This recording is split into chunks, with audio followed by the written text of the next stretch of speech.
सुभेदार घराण्यात आता एक मोठं वादळ येऊ घातलंय आणि हे वादळ दुसरं तिसरं कोणी नसून स्वतः सुमन असणार आहे असं मला प्रकर्षाने वाटू लागलंय. ज्या प्रकारे भिंतीच्या पलीकडून येणारा तो कोण आहे तिकडे हा आवाज आणि जमिनीवर पडलेला नागराचा कोण सुमनच्या हाती लागला ते पाहता आता सत्याचा उलगडा होण्यापासून कोणीही रोखू शकत नाही. नमस्कार मंडळी, स्वागत आहे तुमचं आपल्या आवडत्या 45 मराठी चॅनलवर. आजचा ठरलं तर मगचा एपिसोड हा केवळ एक एपिसोड नव्हता, तर तो येणाऱ्या मोठ्या गुपिताची उघड होणारी पूर्व तयारी होती असं म्हणायला हरकत नाही. आजच्या या विशेष रिव्ह्यूमध्ये आपण मालिकेतील प्रत्येक बारीक सारीक घडामोडींचं, पात्रांच्या बदलत्या मानसिकतेचं आणि पुढे काय होऊ शकतं याचा सविस्तर वेध घेणार आहोत. सुरुवात करूया आजच्या भागाच्या त्या अत्यंत महत्त्वाच्या वळणापासून, जिथे खऱ्या अर्थाने कथेचा म्हणजे मालिकेचा थरार वाढला आहे. तुम्हाला आठवत असेल, आजच्या एपिसोडची सुरुवातच मुळात एका मोठ्या टेन्शनने झाली. सुभेदारांच्या घरात 31 डिसेंबरच्या पार्टीचं म्हणजेच नवीन वर्षाच्या स्वागताचं प्लॅनिंग सुरू आहे. वरवर सगळं काही आनंदी, उत्साही आणि हसत खेळत चाललंय असं वाटत असलं तरी या आनंदाच्या पडद्यामागे अनेक काळी रहस्य दडलेली आहेत हे आपण प्रेक्षक म्हणून जाणतोच. सायली आणि अर्जुनसाठी हे वर्ष, नवीन वर्ष खूप महत्त्वाचं आहे, कारण 2026 कडे वाटचाल करताना जुन्या कडू आठवणी मागे टाकून नव्या उमेदीने सुरुवात करायची हा सायलीचा ध्यास आहे. पण मित्रांनो, मला इथे प्रकर्षाने जाणवतंय की सायली ज्या जुन्या गोष्टी विसरण्याबद्दल बोलतेय त्याच गोष्टी आता भूतासारख्या परत येऊन त्यांच्या मानगुटीवर बसणार आहेत. प्रियाची अवस्था आजच्या भागात बघण्यासारखी होती. खरं तर तिला बघून कधी कधी दया यावी की राग हेच कळत नाही, पण आज मला तिचा राग जास्त झाला आणि तुम्हालाही तसंच वाटलं असेल याची मला खात्री आहे. पण आजीने आज प्रियाला ज्या प्रकारे कामाला जुंपलं ते बघून मनाला एक वेगळंच समाधान सुद्धा मिळालं. प्रिया आजी स्वतःला या घराची मालकीण समजते. तिला जेव्हा विमल आणि पूर्णाजी हातात फडकं देऊन फरशी पुसायला किंवा टेबल साफ करायला सांगतात तेव्हा होणारी तिची चिडचिड बघण्यासारखी होती. पूर्णाजींचा तो डायलॉग, जावयाला आणि सुनेला जो काही सुभेदारांचा न्याय आहे ना तो समान आहे, हे वाक्य खूप सूचक होतं. त्याचा अर्थ असा की या घरात फक्त हक्क गाजवून चालणार नाही, तर कर्तव्यही पार पाडावी लागतील. प्रियाला वाटत होतं की ती काहीही न करता इथे राणीसारखी राहील, पण पूर्णाजींनी तिचा हा भ्रम आज पूर्णपणे तोडला आहे. मला वैयक्तिकरित्या असं वाटतं की पूर्णाजींनी प्रियाच्या खोटेपणाचा कुठेतरी अंदाज आला असावा, किंवा निदान तिला शिस्त लावण्याची गरज त्यांना आता तीव्रतेने भासू लागली आहे. तर मित्रांनो, प्रियाची तगमग फक्त कामामुळे नाहीये, तर तिच्या मनात एक खोल भीती आहे. ती भीती आहे महिपतची. महिपत गायब आहे आणि त्याचं गायब असणं हे प्रियासाठी धोक्याची घंटा आहे, हे तिला पक्क ठाऊक आहे. आता वळूया या भागातील सर्वात रंजक आणि तितक्याच धक्कादायक उपकथनाकडे, ते म्हणजे सचिन आणि साक्षी. बापरे, सचिनचा धूर्तपणा आणि साक्षीचा भाबडेपणा किंवा मूर्खपणा पाहून तर मी अवाकच झालो मित्रांनो.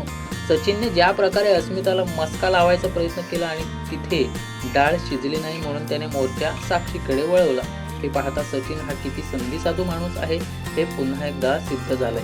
माझं बँक अकाउंट बंद पडलंय आणि सर्व्हर डाऊन आहे अशी थातूरमातूर कारणं देऊन त्याने साक्षीकडून पैसे उकळायचा जो प्लॅन केला तो इतका सहज यशस्वी होईल असं मला वाटलं नव्हतं. पण इथे आपण साक्षीच्या मानसिकतेचा विचार करायला हवा. साक्षी ही एक अशी व्यक्ती आहे जिला प्रेमाची, आधाराची आणि कोणाच्या तरी आयुष्यात महत्त्वाचं स्थान असण्याची खूप गरज आहे. सचिनने जेव्हा तिला तू माझीच आहेस ना, आपण एकच आहोत असं भावनिक ब्लॅकमेल केलं तेव्हा साक्षीचा संयम सुटला. तिने एका सेकंदाचाही विचार न करता त्याला 1 लाख रुपये ट्रान्सफर केले. मित्रांनो, विचार करा, 1 लाख रुपये, तेही फक्त एका फोन कॉलवर. हे दाखवतं की साक्षी किती एकटी पडली आहे आणि या एकटेपणाचा फायदा सचिन सारखी लोक कशी उचलत आहेत. माझा अंदाज आहे की हे पैसे आणि हा व्यवहार भविष्यात साक्षीला खूप महागात पडणार आहे. जेव्हा तिला कळेल की सचिनने हे पैसे अस्मितासाठी गिफ्ट घेण्यासाठी किंवा स्वतःच्या चैनबाजीसाठी वापरले आहेत, तेव्हा होणारा तिचा संताप बघण्यासारखा असेल. हा ट्रॅक आता नक्कीच एका वेगळ्या वळणावर जाणार आहे. दुसरीकडे नागराजची अवस्था इकडे आड तिकडे विहीर अशी झालेली आहे. त्याने महिपतला किडनॅप करून किंवा लपवून ठेवून स्वतःच्याच पायावर कुऱ्हाड मारून घेतली आहे असं माझं स्पष्ट मत आहे. त्याला वाटलं होतं की महिपतचा वापर करून तो काहीतरी मोठा डाव साधेल, पण आता महिपतच त्याच्यासाठी डोकेदुखी ठरलेला आहे. आजच्या भागात आपण पाहिलं की नागराज ज्या ठिकाणी बहुधा गोडाऊन किंवा घरातील एखादी गुप्त खोली महिपतला ठेवलेला आहे तिथे महिपत शुद्धीवर येत आहे. महिपतला तहान लागली आहे आणि तो पाण्याच्या शोधात कोण आहे तिकडे अशा आरोळ्या मारत आहे. हा सीन खरोखरच अंगावर काटा आणणारा होता. बाहेरच्या जगात न्यू इयर सेलिब्रेशनची तयारी सुरू असताना गोडाऊनच्या एका कोपऱ्यात एक माणूस बंदिस्त आहे आणि तो सुटकेसाठी धडपडतोय. हा विरोधाभास लेखकाने खूप ताकदीने मांडलेला आहे. नागराजला आता भीती वाटू लागली आहे की महिपतचा आवाज कोणाला तरी ऐकू जाईल, त्यामुळेच तो तिथे पहारा देत बसलेला आहे. पण नियतीला काही वेगळंच मान्य असतं. नागराजचा फोन तिथेच पडलेला असतो आणि त्यावर सुमनचा फोन कॉल किंवा कोणाचा तरी कॉल येतो आणि इथेच कथेला सर्वात मोठं वळण मिळतं. सुमन, जिला आपण आतापर्यंत खूप साधी आणि भोळी समजत होतो, ती सुमन आता सत्याच्या जवळ पोहोचली आहे.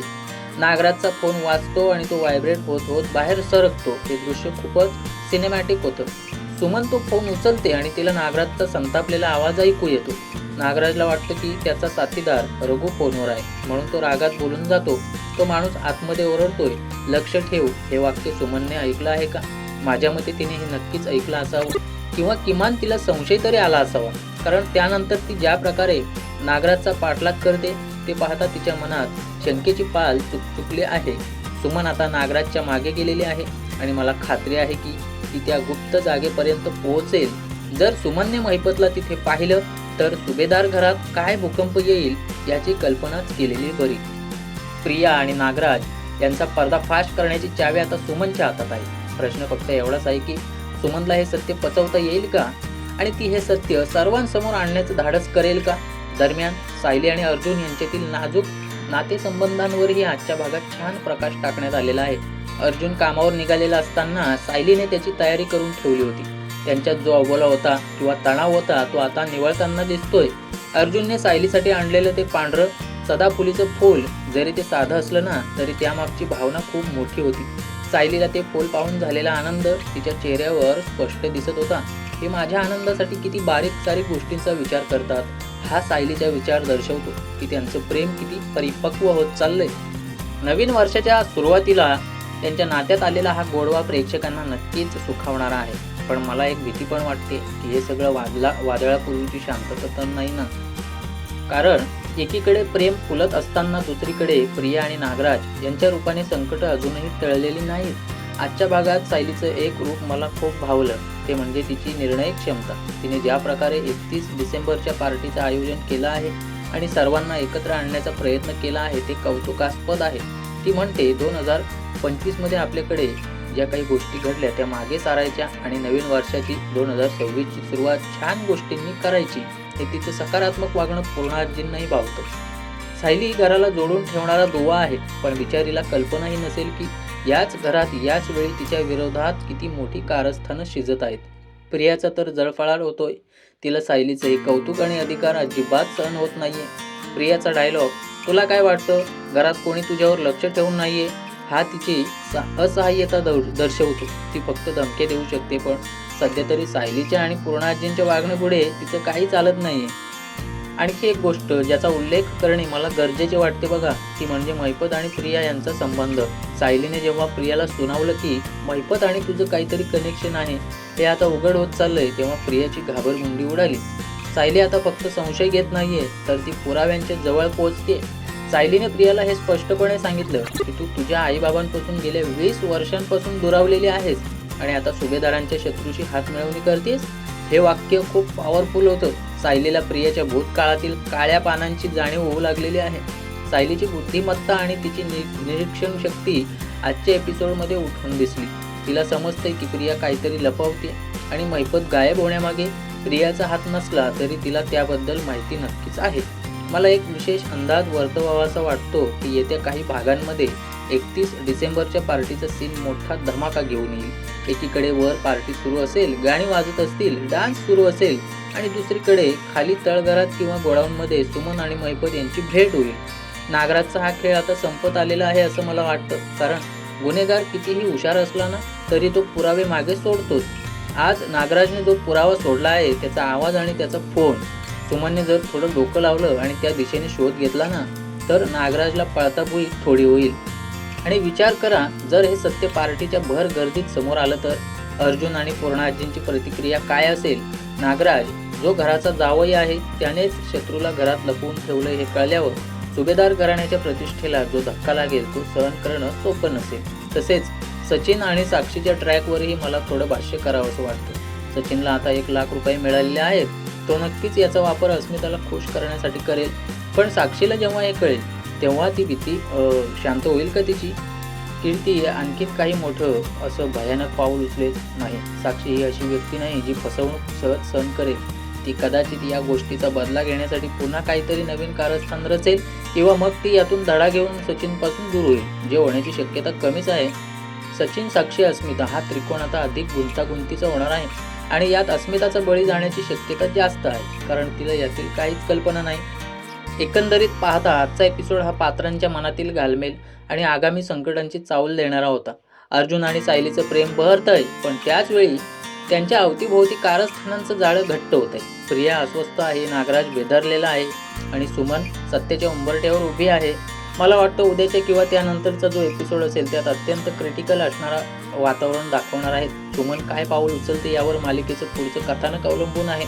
जर सुमनने महिपतला शोधलं तर मालिकेचा ट्रॅक पूर्णपणे बदलेल.